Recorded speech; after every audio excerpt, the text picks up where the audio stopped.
Hello, good morning mga kapwa. Dito tayo ngayon sa rock formation. Sa amin dito sa Barangay Itan, Binangonan, Rizal. Tingnan yung mga bato dito mga kapwa. Akala nyo naman kung talagang sinadyang ilagay. Yung magaling na tangke yun, kasi babo talaga ng bundok. Yun sa school yan. Ay ba sa school? Oo.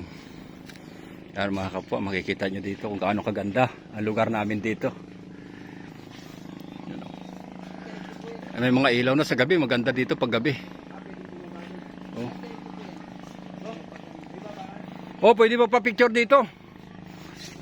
Ganda dito ng mga bato pa lang. Oh. Maganda na dati ito. Dito kami nagtatambay. Tambayan namin dati ito. Napakaganda. Naku, mayroong tugtog. Dito. Kasama ko si Master.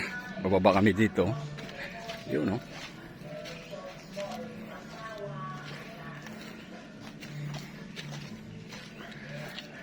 Puno na ng